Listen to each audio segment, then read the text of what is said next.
What is up, Colorado? Welcome back to another episode of Nuggets and Brews, where we talk Denver Nuggets and we could drink Colorado craft beer. And I tell you what, we definitely need a beer tonight. It's Wednesday night, but you know what? I am still reeling from that ass whooping the Denver Nuggets got from the Minnesota Timberwolves. They came in here back-to-back home games for the Nuggets, and they just straight up worked the Nuggets. And you know what? After two ass kickings like that, you definitely need a beer. My name is Misa. I am your host for tonight. And tonight we're going to be talking about that horrid Game 2 loss versus the Wolves. A game which there's so many storylines, so many things happened. And it wasn't like Malone said, they came in and they kicked the Nuggets' ass. They really, really did. And we're going to get all into it because there's so many wild storylines.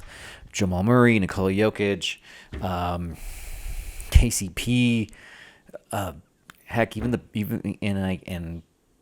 even Michael Malone. So we're going to get all into it. So, Nuggets lose Game 2, 106-80. And it's crazy enough, the Nuggets held the Timberwolves to 106 points, but yet, in Game 2, they somehow managed to kick our ass even more. So, listen, I was feeling pretty confident in Game 2. I thought the Nuggets were going to play a whole lot better. I really, really did. And boy, was I wrong about that. But first and foremost, like every episode in Nuggets and Brews, we're gonna crack open a beer because I know it's Wednesday, but man, I'm still reeling from that. And I was able to watch just a little bit of film here and there, but I didn't want to watch too much of it because I was there live. I was at the game. That was the most. I never want to feel like that again, ever. I never want to have that feeling ever again. That was complete embarrassment. And to hear "Let's go Wolves in 4" in our own house, it just like brings back memories. This is worse than Suns in 4. It's way worse than that. Because back then, at least, we had the excuse of like, hey, Jamal Murray didn't play. And we got some revenge. We got some revenge a year later when Jamal was healthy. But there's no excuse. If Jamal's out there, he's got to play better. So, we'll get into it. Let's crack open this beer. Actually, I found this beer. I live close to Stones Lake, so there's a place called Public Market, which I think it's like the same thing that's over in Seattle. There's like a public market, and you've probably seen it every time Sunday Night Football is over in Seattle. They always show like that fish market. Well, I think it's kind of the same thing. There's no fish market here, but I think it's kind of like the same thing. Anyways, there's a liquor store. Here we go with the ramblings. So there's a liquor store in there. I found this beer. It's called a Citra Extra Pale Ale. So it's supposed to be super refreshing. It's just like a regular, normal, I guess, American ale. So it's not quite an India Pale Ale where it's supposed to be like super bitter and like super strong. This has about 5% alcohol, which is kind of which is about right. So it's made with mostly Citra hops. It's called Peace, Love, and Pale Ale, and it's from the Emporium Brewing Company. I don't know where this is the first time I've ever heard of this brewery, and I'm very curious to know where it is so I can check it out. And go see what they're all about. So, so there you go. Hopefully, oh man, I need to get like a light for it, but hopefully. Anyways, go check them out. Emporium Brewing Company. They're not sponsoring me in any way. I just like giving shout outs. But hey, if you happen to be listening and you want to buy me a beer, Emporium, when I'm there, I'm all for it. So let's crack it open. Let's see. Oh.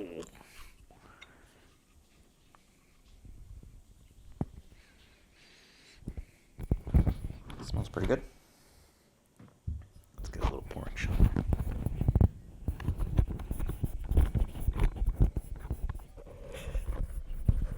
am I doing? Let's see if I can get a nice. I'm gonna drop this. Oh my god. Oh my god. Oh my god. That was a bad pour. That was a really bad pour. That's my bad. Anyways, nice, pretty light color. Yeah, it's a pale ale, so didn't expect it to be hazy or anything. It's not an India pale ale. It's just like a regular ale. It's supposed to be a just like a one step up from. I guess it's like a step lower from being an actual IPA. So I don't know what differentiates it.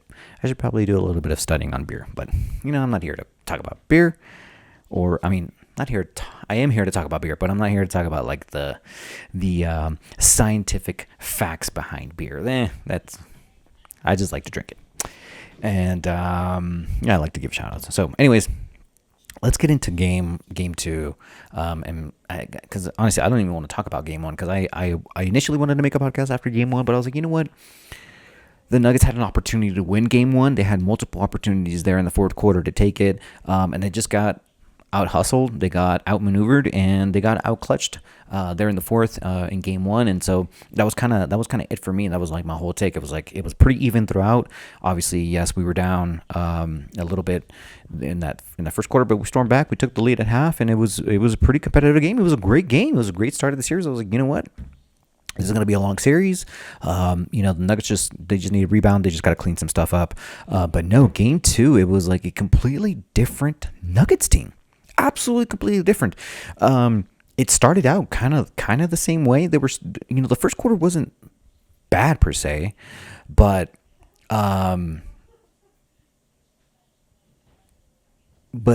after it started and you started seeing the physicality, I was like, okay, let's hope the Nuggets are up for it. And it didn't help that the officials also didn't care in that first half. That was the worst officiating I've seen in a half, and I hate to harp a loss on the referees because, granted, at the when you look at the stat sheet at the end of the game, it was pretty much even as far as how many fouls were called to. But the blatant non-calls is what was frustrating for the Nuggets. And so I just want to get that out of the way first. Let's talk about that. Yeah, let's talk about the referees first for that first half because it was absolutely atrocious. And it was one thing is to let the players kind of dictate the game and allow for physicality. I get that. I totally get that. I'm for it. But call it pretty even. And again, I can't harp on the loss for the Nuggets because they just straight up got their butts kicked. But that first quarter kind of set the tone because let's remember, Jamal Murray should have gone. There should have been a call that one way or another. It was either offensive foul on Cat or it was a defensive foul on Murray for trying to take that charge. And he took it. He took it clean. A lot of people saying he wasn't set, but your feet doesn't have to be completely planted. You just have to be completely still. And that's basically kind of how the rule is set up. Is like your foot can kind of like your heel can kind of be up as long as you're not moving and as long as you're set. And then you take that charge. Nothing was called. Malone was absolutely pissed because, especially after a timeout, he took a timeout just specifically to tell, I think it was Mark Davis, like that. In the replay, you can tell he was saying that was a fucking charge. That was a fucking charge.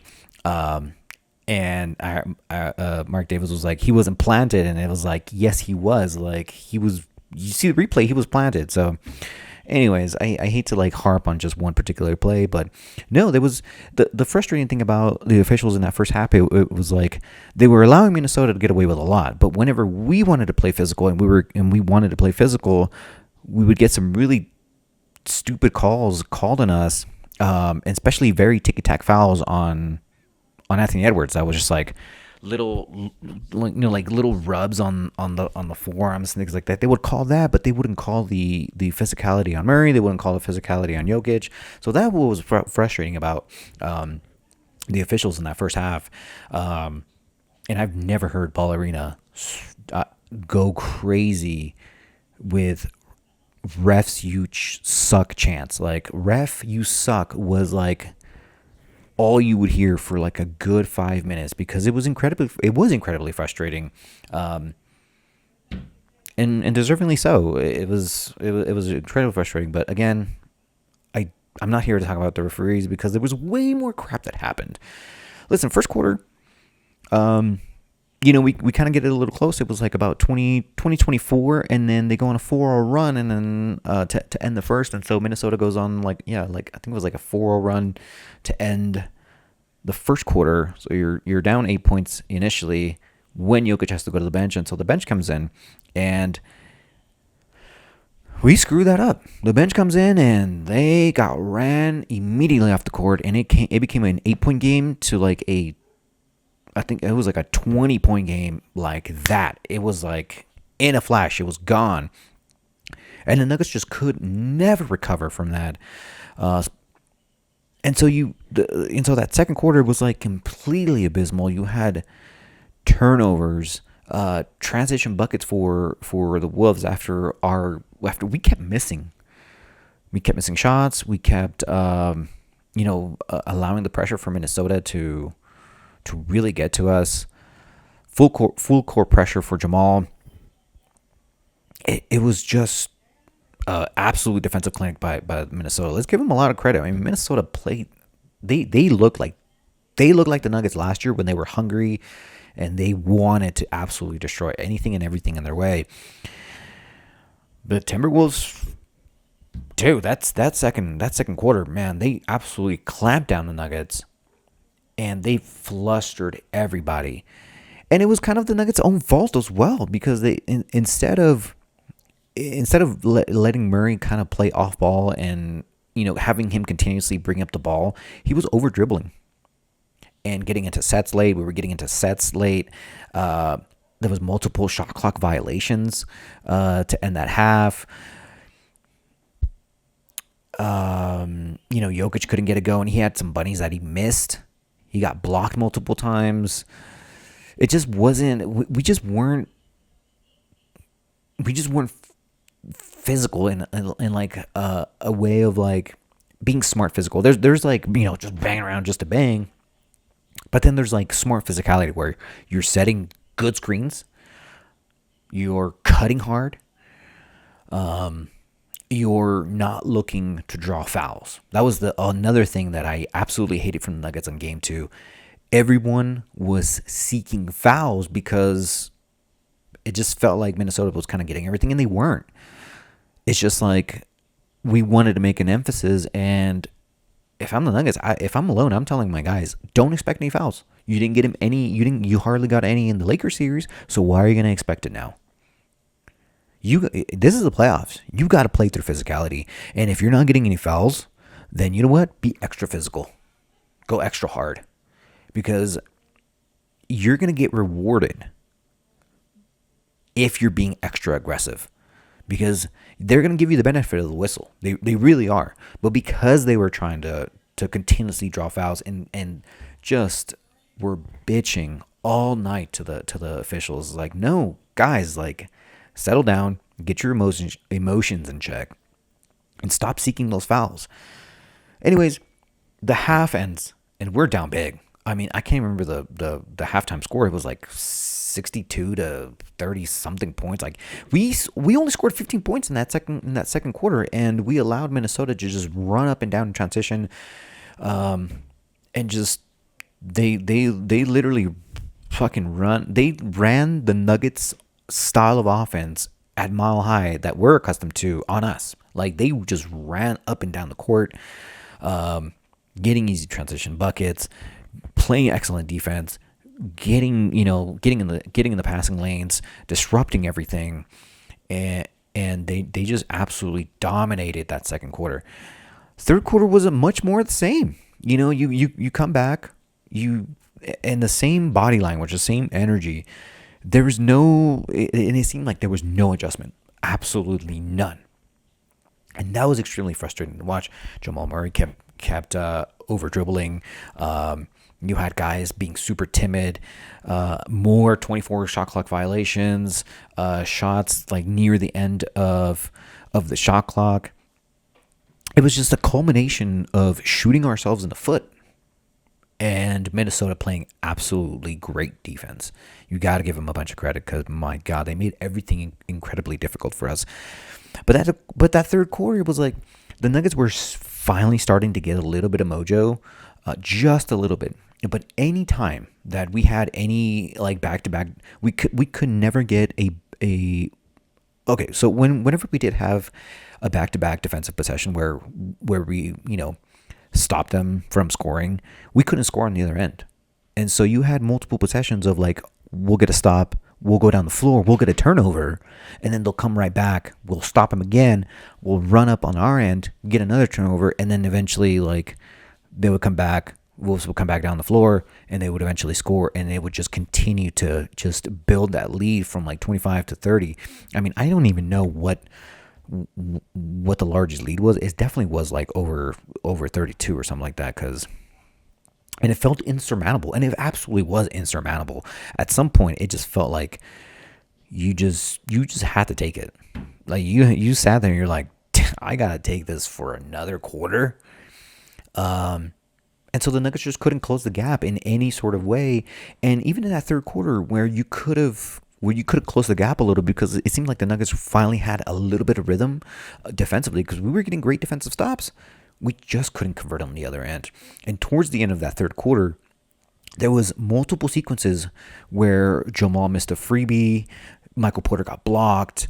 And this was all within a span of like the last 2 minutes of the third quarter. We had multiple possessions where we had 3 stops in a row on defense, and we would get out in transition.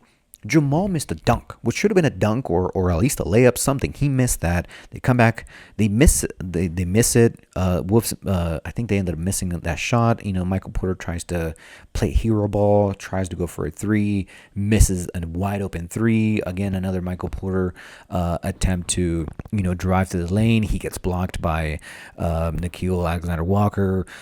It was just like a combination of like shooting ourselves in the foot, not making our bunnies, not making the easy reads, not playing Nuggets basketball, and not playing that movement style of basketball where we're cutting hard, we're setting great screens. None of that came to fruition, and it was incredibly frustrating to watch, especially live, because the crowd was just wanting to get so into it, and they were ready to explode, but at no point did that come to fruition. It was just incredibly difficult to watch. There's something to be said about Minnesota's defense. They didn't let up all game at all. There was hardly any lapses where you would felt like, okay, these players are going out, these players are coming in, this is our chance to kind of maybe get some momentum or something like that. There was none of that. Absolutely nothing. And when you look back, when you look back at the first 3 quarters, you can tell that the Nuggets they look kind of gassed. And I hate to put that as an excuse. Because the Nuggets play a little bit of a slow style. They like to play a half-court game, and they can speed it up whenever they need to. But even in their half-court offense, for those first 3 quarters, they didn't look sharp. They were trying things that you shouldn't be trying anyway, especially in a playoff game. Those things that you try in regular season games when you're up 20, not when you're down 20. So they were trying some really weird things. Jokic was having, even his pass, he had a pass where he was trying to get at Aaron Gordon, and it went like straight right, and Aaron Gordon was trying to cut into the basket. So, incredible mistakes top to bottom, as well as Malone. Malone's got he's got to get these guys ready. He's got to coach better throughout the game. It was an absolute crap show, top to bottom. And in that fourth quarter, it was more of the same. And it was also a first time for me, because I've been following this team for a very long time. And this is the first time where I've seen them give up, like, completely. We're so used to this Nuggets team, win or lose, especially when they're in losing situations. I've seen the Nuggets play up to the whistle. even after a loss. They will play you up to the whistle, and they will fight you up until the last minute. They gave up in the 6 minute mark. The Nuggets looked like they just kind of gave up. There was a sequence where I can't remember whose turnover it was. I think it was a Michael Porter turnover. Minnesota gets it down the court, and nobody ran back. They just kind of looked. They just turned around, stood, and watched Anthony Edwards just absolutely dunk it in front of the fans, and he's just flexing on the fans, and that hurt. I mean, that was like, damn, like we can't even get a simple drive to the basket. It was just a lot of hero ball from everywhere and everyone. I think the only one who didn't play hero ball was Jokic, and we needed him to. He's the one that should be taking more shots, but also, why are we allowing, if Murray is hurt, why is he having to do extra? Both on, I mean, obviously you do have to play some defense, but why is he having to continuously like play so much on offense where he's like over dribbling, he's not setting things up correctly, and he's allowing the pressure to get to him? And I want to talk about Murray in the second segment, because there's a lot of things I want to get to, and a lot of things. And Murray is like his own segment, because it's been like all over SportsCenter.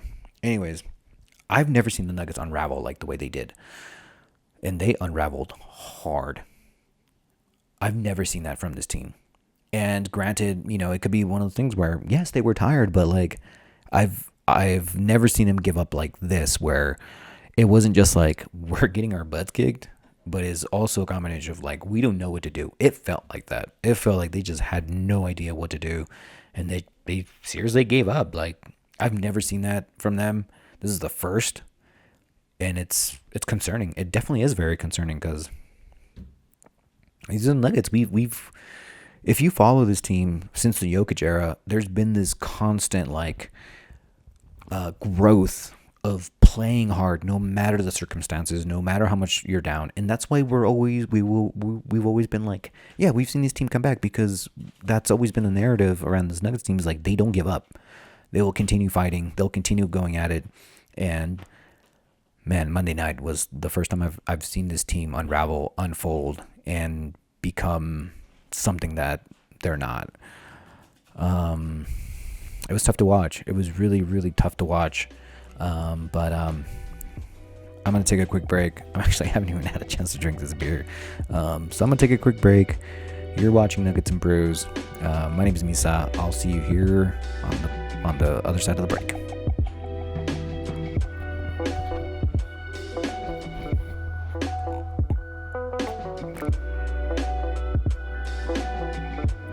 Oh, that beer's good. Ooh, that's really good.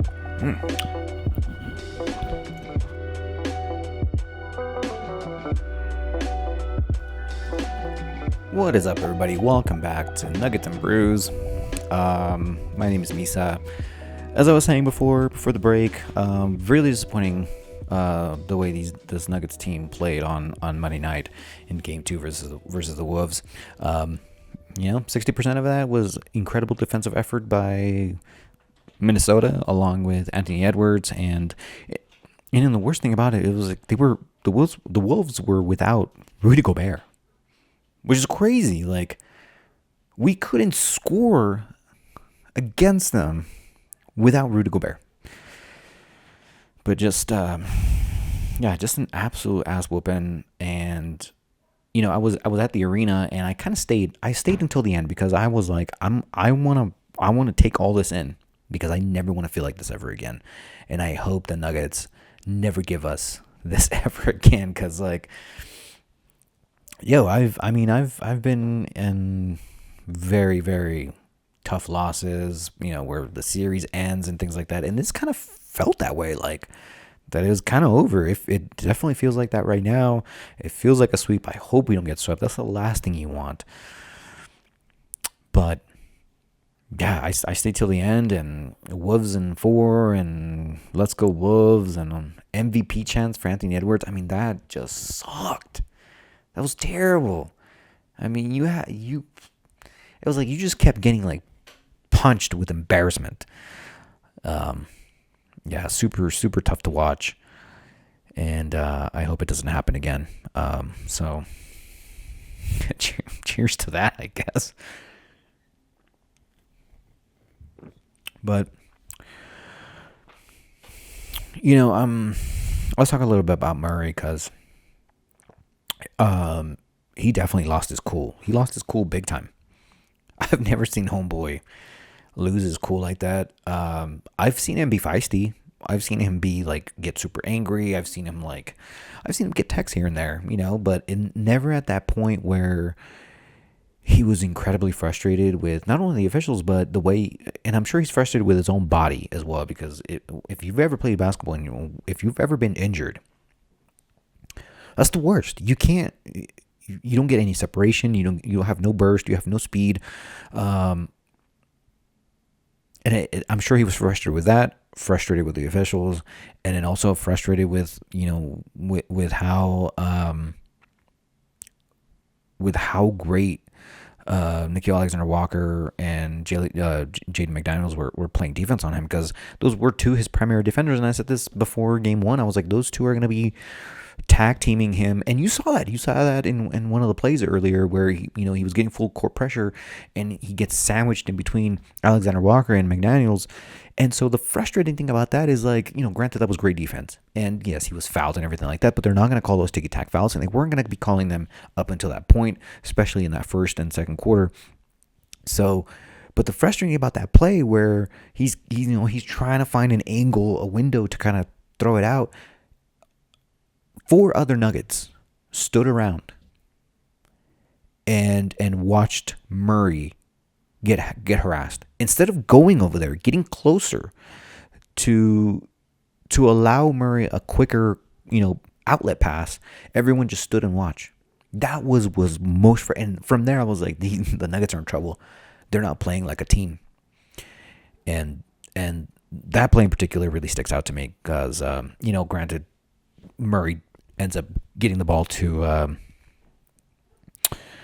Reggie Jackson, who was a little bit further down the court, towards the middle of the court, but nobody came to help, and nobody was setting hard screens to free Murray up in those full court situations, and there was no like quick outlet passes, no running down the court to catch them off guard at least, and to be able to get you a nice easier bucket. There was none of that. There was no camaraderie. There was no old Nuggets of like, no, we're gonna play for each other, with each other, and make sure that we all succeed. There was just too much hero ball, and Murray in particular was playing way too much hero ball, way too much. If you're struggling that much, you gotta have to find other ways to be effective in the game, and Murray, this is a team game. Like, I understand you want to put the team on your shoulders. We don't need that from you, bro. Like, you're injured, dude. We don't need that from you. We need you to do other things. We need you to be like, play a little more off ball, a little catch and shoots. Like, I get you're the point guard, and I get that like a lot of responsibility to facilitate is on you, but this is a team game. Like, Nuggets are gonna have to do an incredible amount of adjustments just to allow Murray to not play with the ball so much. That got them in trouble multiple times in a lot of possessions where he was dribbling, and all of a sudden he throws it to Peyton Watson for a last second three. It was like, that's not his game. That's not Peyton Watson's game. And neither is Murray. Like, if you're gonna pull up for a shot, pull up for the shot. Don't be scared of getting it blocked. There's multiple possessions of that. Even Porter had that issue where he would go. The Porter is huge. He's super tall. There's no reason for him to be afraid and passing out of a jump shot where it's like, dude, you have a clean look. Just take the shot. There was a lot of that from everyone. Yes, granted, Minnesota's athletic. They can get up and block here and there, but dude, you're 6'10". Like, you have a Kevin Durant jump shot. Just take your shot. But going back to Murray, news came out today. He's getting a 100,000 fine from the NBA for throwing heat pad, multiple objects actually, towards the ref, and one of the objects being a heating pad made it to the court while the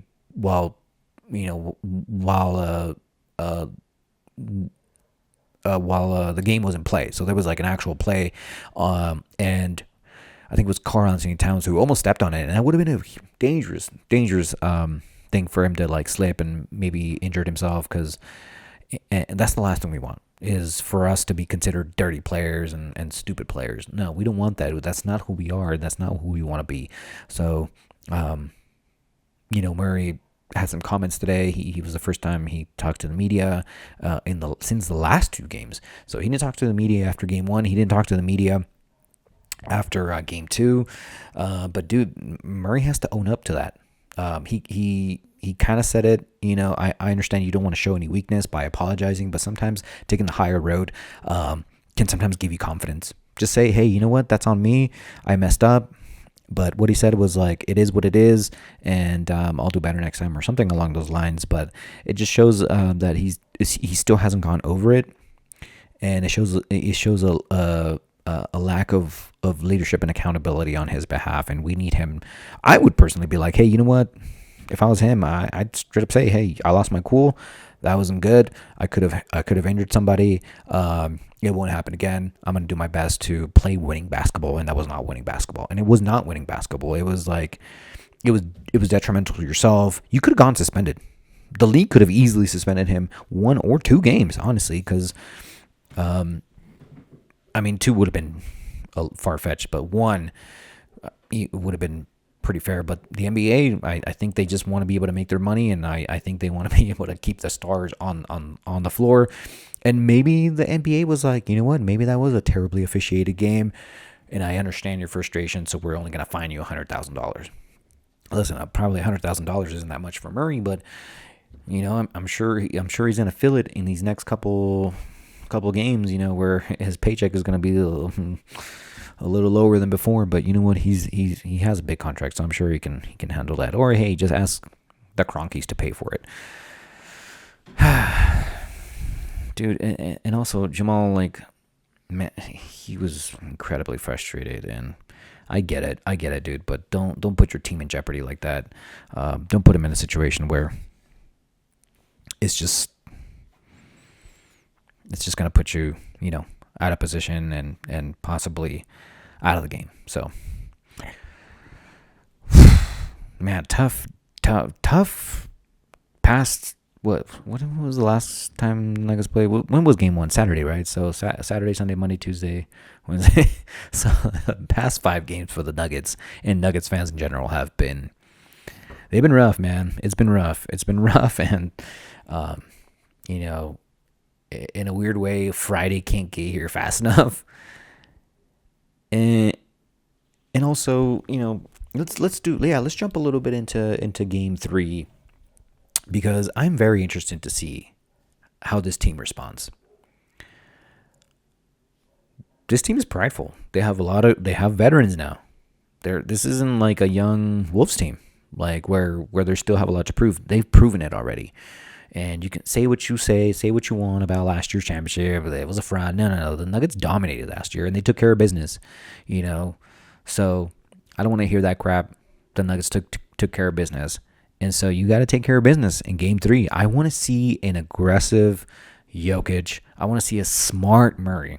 I want to see a physical Gordon setting the best screens of his life. I want to see Michael Porter finally make contributions like he was during that Lakers series. And a little bit of that game 1 where I believe he finished with like 20 points. I can't remember. Don't quote me on it. But I want to see more Michael Porter. And this is where I'm really frustrated with Malone, because yes, granted, Murray and Jokic are your stars, right? But also, Malone never implemented an offense for Michael Porter, and I get it and I don't, Because one, Nikola Jokic is, he's great. He's an absolute great player. But everything has been centered around him. He's not just your best player. You have two other players they're absolutely fantastic, and the other, and one of those is Murray, and the other one is Michael Porter. There's an offense built around Nikola Jokic, Jamal Murray. Great. But what happens when that doesn't work out? Because it hasn't worked out for game 1 and 2. And this is where I harp Malone on not implementing a little bit more plays and a little bit more emphasis on Michael Porter Jr. Because Michael Porter Jr., his game has evolved and it's growing and it's continued to grow. You've locked him up for another 2-3 years. You need to start implementing more plays for him.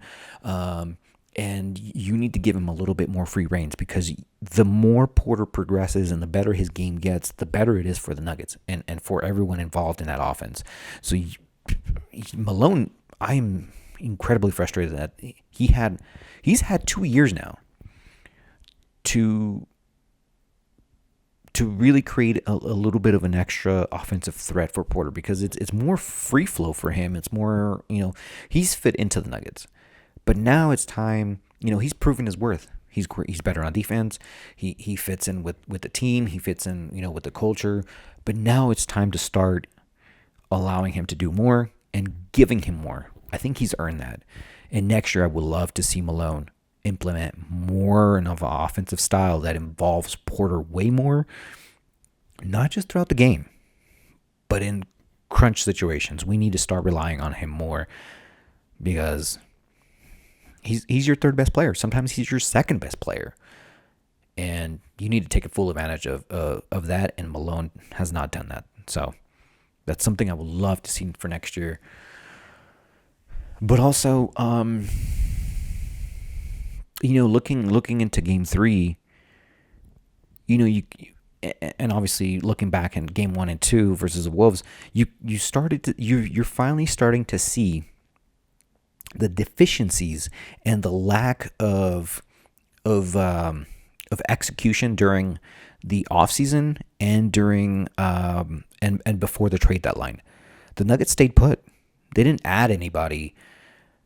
We've been needing a backup center for the past 4 years. We haven't gotten a solid backup center, and since Monte Morris left, we haven't had a solid backup point guard. We haven't.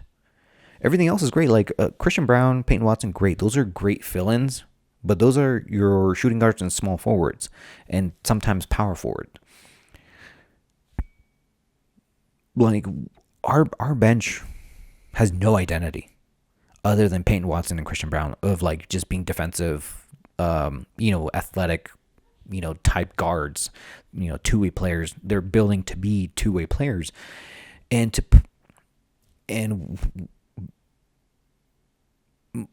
what's his name? Calvin Booth, he put way too much trust in the fact that we got Nikola Jokic and that's all you need.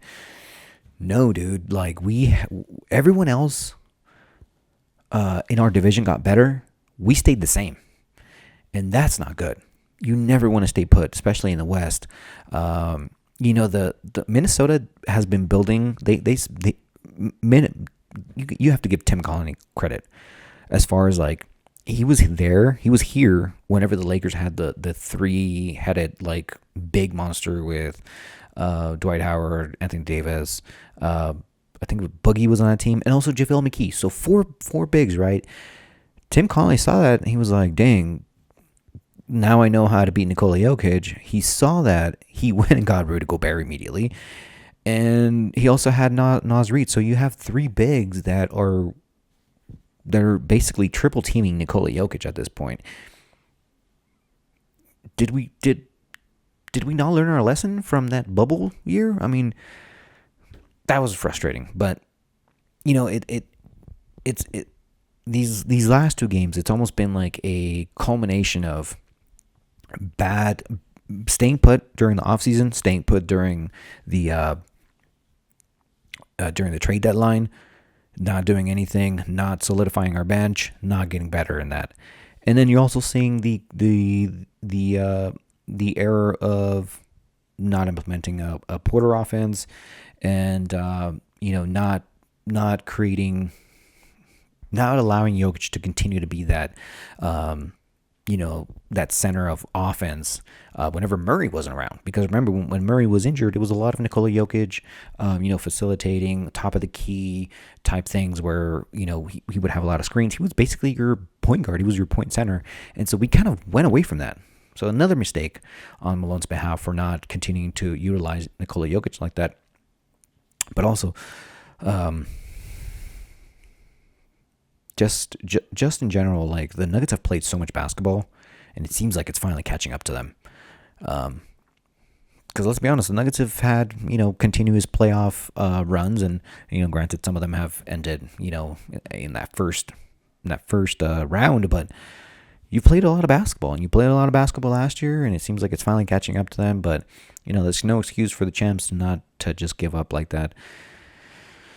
Ay. It's it's not looking good for the Nuggets, but let's look into Game 3, because that's where it starts. In Game 3, I hope we see a more aggressive Jokic, a smarter Murray, a better shooting Porter, and an overall more aggressive bench, a more confident bench. What do you got to lose? Go play hard. And I hope finally KCP has an effect on Anthony Edwards. I hope Anthony Edwards loses a little bit of confidence Game 3. And I hope we can somehow contain him, because if we can kind of contain him, I think we have a chance. It's just like we have no answer for Anthony Edwards. We've had no answer for Anthony Edwards. But it's not like the Wolves are it's not like they're unbeatable. We've beaten them before. We beat them last year, and yes, granted they were kind of hurt, but they still had Cat, they still had Gobert, they still had Anthony Edwards, they still had Mike Conley, so they still had really great solid pieces. They didn't have Naz Reid, and I think Alexander Walker or McDaniels was hurt last year, but still, you had your three All-Stars out there in that series, and you have them again this year. And so this team isn't unbeatable. You can beat them. But now it's like, can you match their physicality? Can you match their intensity? And can you stop making stupid mistakes? Stop trying stupid crap. So, listen, it's not over. I've seen this Nuggets team, and we'll keep repeating this because we've seen this Nuggets team come back. And granted, the 2-3-1 comebacks, that was like a special year. That was a special circumstance. That's a different team. That's a different team with different goals and aspirations. This team's already been proven. They've won a chip. So what motivates them now? I mean, that embarrassing loss, that would definitely motivate me to really, kick it up from 90 to 110. And that's what the Nuggets are going to have to do. They're going to have to really, really, really dial it in and just play their best, most free basketball, unbothered basketball, and just don't lose your cool. My goodness. But listen, it all starts in Game 3. If you take Game 3, if you steal Game 3, now you put a little more pressure on Minnesota, because now you obviously have to win Game 4, but then you have to come back to Denver and try and close this out. And also, let's be a little optimistic. We've seen some crazy stuff happen in the NBA playoffs. And we've also seen the Nuggets learn to adapt as the series goes on. So today it might seem like the world is over, the series is over, but it's not over yet. We're down 0-2. You have to lose 2 more. But the hard part is, we have to beat this team 4 times. And that's a daunting task. So I know it's cliche, but you got to take it one game at a time, one quarter at a time. And if you take Game 3, you put more pressure on Minnesota, and if you can flip the script and you come back to Denver tied 2-2, now it's best out of 3. And now that's where I'm like, okay, if we come back down to Denver and we're tied, it's on. Oh, it's on. So I hope the Nuggets have some pride in them. I hope the Nuggets have more fight, and I hope that they learned I hope this woke them up. I hope this embarrassing loss at home versus the Wolves in front of your fans, I hope it woke them up, and I hope it just lit a fire under them that they're just like, we're better than this, and they are truly better than this. You know, I looked at the Wolves as our equal, right? Like I've said it all throughout the year. Minnesota is the only team that I think Denver can really beat and can really compete. We're close to the same level. Well, now it feels like they've surpassed us as far as like eliteness. You know what I mean? Like these first two games, they've shown that hey, we're just one step above you, and it showed. It definitely showed. So, Nuggets, what do you have? What do you have left in the tank? I'm really curious to see how this team responds, and I want to see a different Nuggets team than what I saw on Monday night in Game 2, because that was atrocious. So, anyways, let's get into predictions. I was wrong, way wrong in my last two predictions. Obviously, I had Nuggets winning Game 1. I had them winning Game 2 after the loss. I felt like there was going to be a good rebound game. But now, you know what? I'm feeling a little iffy. But you know what? I'm gonna still take the Nuggets, because in the most dire circumstances and with their backs against the wall, the Nuggets have proven to fight back and punch back hard. And I hope that's the Nuggets that we get. So my prediction for Game 3 on Friday, the Nuggets get a win, but they get a really, really tight win. Nuggets win 103, Timberwolves 101. It's going to be that type of game. And we'll probably take, I hope it's like another game winner by Murray, so it kind of, hopefully Murray gets another game winner and we kind of forget about the first two games and then put a little more pressure on Minnesota. So you heard it here first on Nuggets and Brews. Come on, Nuggets. Come on, Nuggets Nation. Let's rally again. Obviously, if we lose Game 3, it's completely over, but come on, Nuggets. Let's get this win. And I hope you win it by my prediction, 101. Nuggets 103, Timberwolves 101. You heard it here first on Nuggets and Brews. Thank you so much for watching, everybody. Yeah, let's get this win, guys. I think we can do it. And what do we got to lose? I mean, and by all means, no one can take away our championship from us. We're the champions. Win or lose, whatever. We're still the champs. It was a great run, but you know what? I'm not done yet. We're not done yet. We want it all. We still want more. So, Nuggets, I hope you want more as well, because the fans are behind you.